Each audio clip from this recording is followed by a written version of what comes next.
has done it all.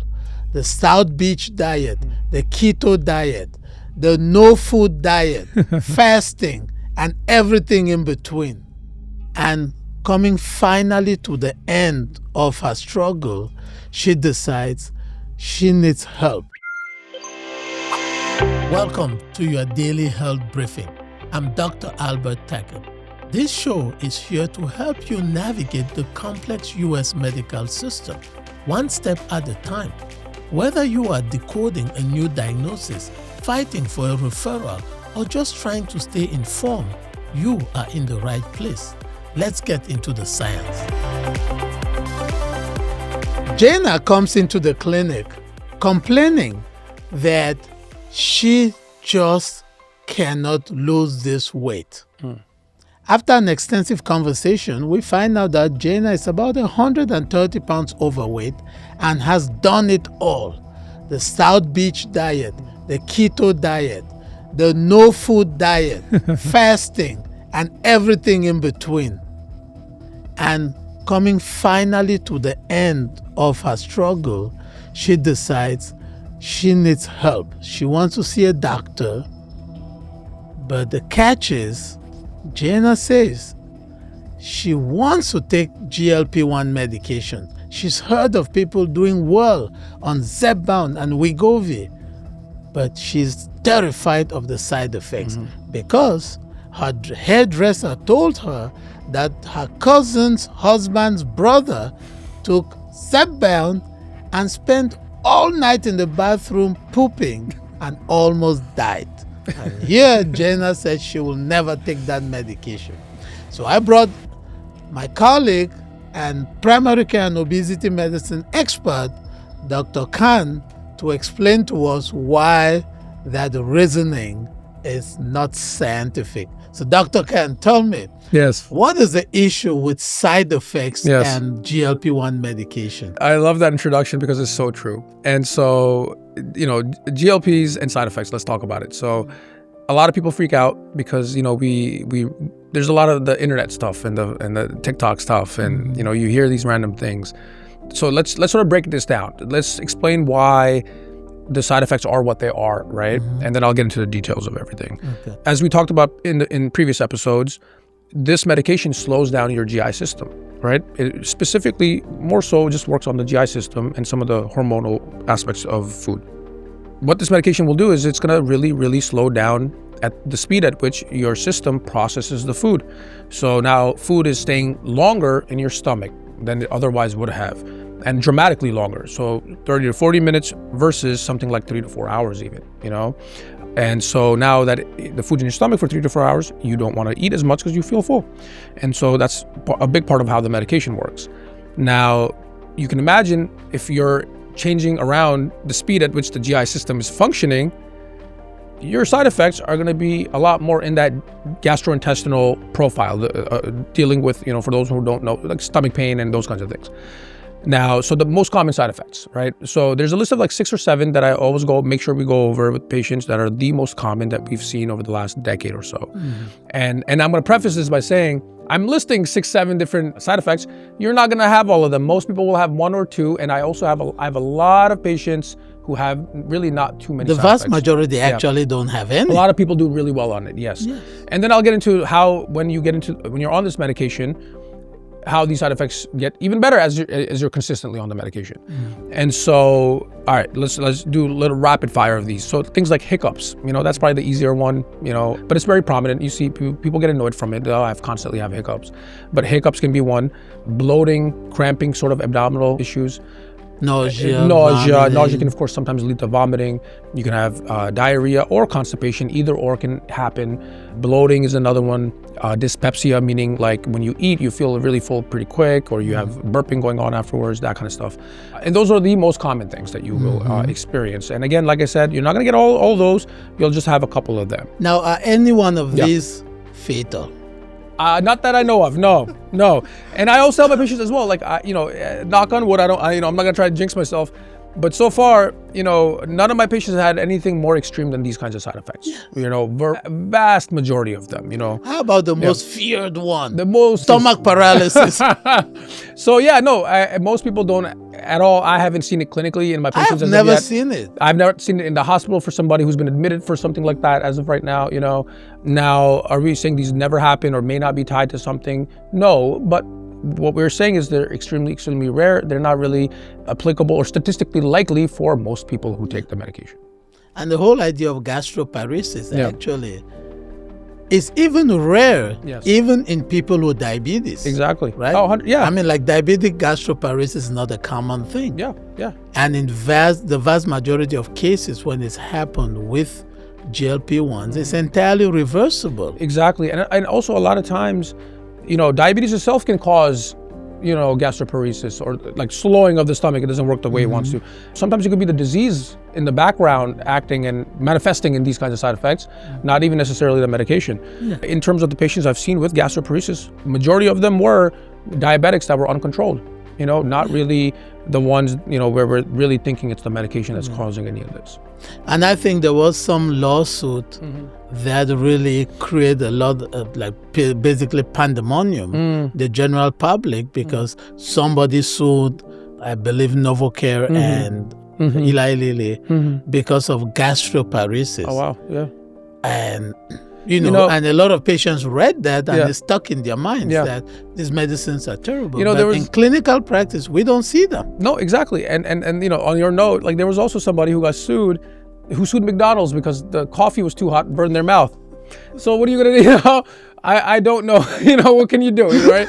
You can't please everybody, right? Don't drink it when it's very hot. Exactly. I don't know what they expected, but, that happened. That was a thing, right? Yes, there's different types of side effects. They also depend on your other medical conditions. Sometimes the other medications you're on as well. The whole idea is, when you talk to your doctor about this, they will go through all of that with you. And so this brings me to another part of the story where, we as physicians have to build allyship with patients. Absolutely. And it's both on us as physicians and then on the patients. The first part I want to touch on is what can we as physicians do to help patients in terms of expectations of side effects and how to treat the side effects. It's exactly what we're doing right now. It's having this conversation, right? You sit down and you go through what the options are, what's available to the patient, and you break it down step by step. Sometimes the complications that I expect for a patient who's not on any other, for example, diabetes medications could be a little bit different than I have another patient who's on 2 other diabetes medications, but now we're adding a GLP. And so sometimes maybe, that kind of a patient who's on multiple diabetic medications could be likely for a side effect like hypoglycemia, low blood sugar, versus somebody who's just on Ozempic or just on, any one of these GLPs. So it also matters on what else is going on, what other medications you're taking that can dictate this kind of stuff. So let's see, rapid fire, what should they do for nausea and vomiting? Okay, so very easy. If it's very mild, nothing, maybe you can, some ginger helps, you have ginger chews, things of that nature. If it's getting worse, we can, of course, give you something to help manage something like that. Exactly. Phenergan. Zofran. Everyone knows Zofran these days. Yeah. And so that we could give you low dose ask as early. you need. Yeah, ask early. You'll have it on hand. And so this also makes me, actually, I'll let you finish your rapid fire first, and then I'll get into the other part. Next, diarrhea. No, you can take some Imodium. There you go. Ask early. Exactly. Don't suffer all weekend Exactly. and then come see me on Monday and say, Doc, I spent all of Saturday and Sunday in the bathroom. I couldn't get out, and I always ask, why didn't you call me? Exactly. Thirdly, constipation. There you go. The opposite, some laxatives. Awesome. There you go. And fourthly, weight loss. Was that? No, I'm sorry. Keep losing the Keep weight. losing the weight. Yeah, exactly. And I say that because patients always forget that the most important side effect of GLP-1 medications is weight loss. Weight loss. Yeah. It came on the market for treatment of diabetes and reduction of A1C. Weight loss was a welcome side effect. You're absolutely right. When this medication was made, diabetes was the only thing we were trying to fix and treat, and then later, as we did the trials, we realized, oh wow, wait, people are losing a lot of weight, And then, as we use these medications, as time goes on, then we realize, look, it really lowers your cardiovascular risk of having stroke, heart attack, cholesterol issues, because again, everything gets tied back when you're in the obese state.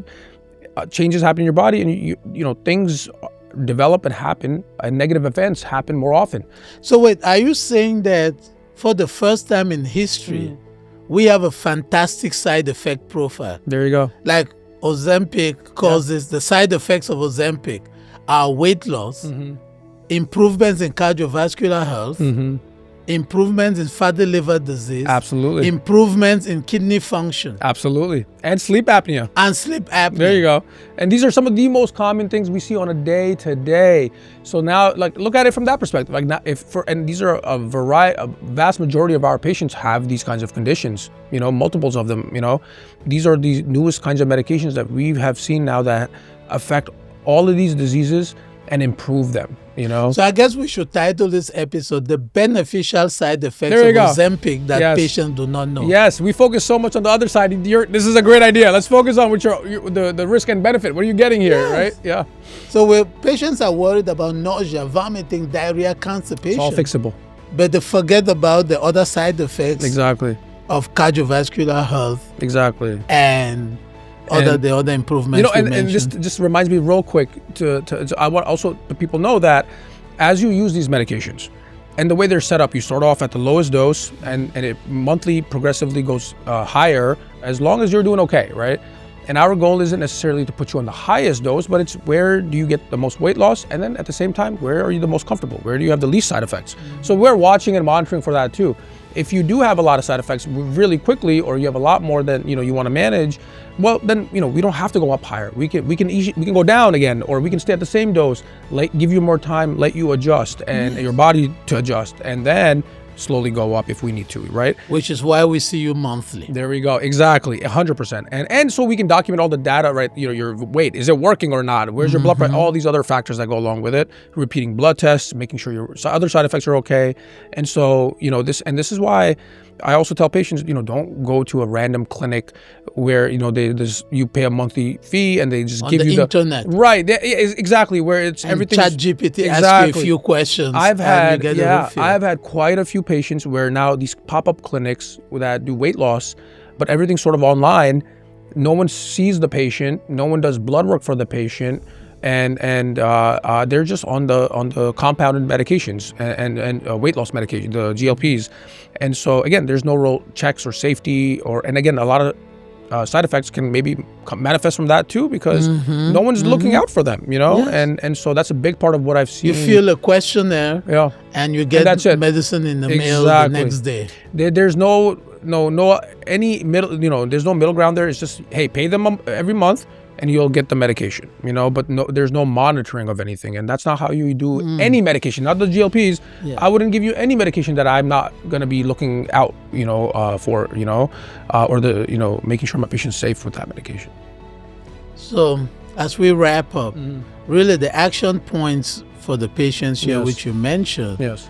Number one is you have to get the medicine from a physician. Exactly. Who monitors you physically and your labs as well. Exactly. Quarterly or twice a year to make sure you are safe. Absolutely. And you also mentioned, well, I'll let you summarize the points. So, if you had to leave the patients with 3 key points, what would those be? So number one, I will off the bat say, majority of people, side effects, not so bad. All right. Whatever side effects you do have, we can manage pretty quickly, pretty efficiently. As you use the medication, the side effect profile sort of improves. Most people get used to it, or their body adjusts to it, and the side effects aren't as bad anymore. And then number 3, like you said, talk to your doctor to see if this kind of a medication would be right for you. And most importantly, don't forget the most beneficial side effects. Exactly. Think of all the positives as well as some of the negatives, sure. All right. Thank you, Dr. Khan. Thank you for having me. This has been the Daily Brief. Medicine is not about certainty. It is about responsibility. Decisions are often made with incomplete information, but they are always made with your safety in mind. In a system that can feel rushed and fragmented, you deserve clarity, continuity, and an advocate who sees the whole picture. I am Dr. Albert Taken, your physician ally, high-level science, human-level care. I will see you at the next briefing, or I will see you in the clinic.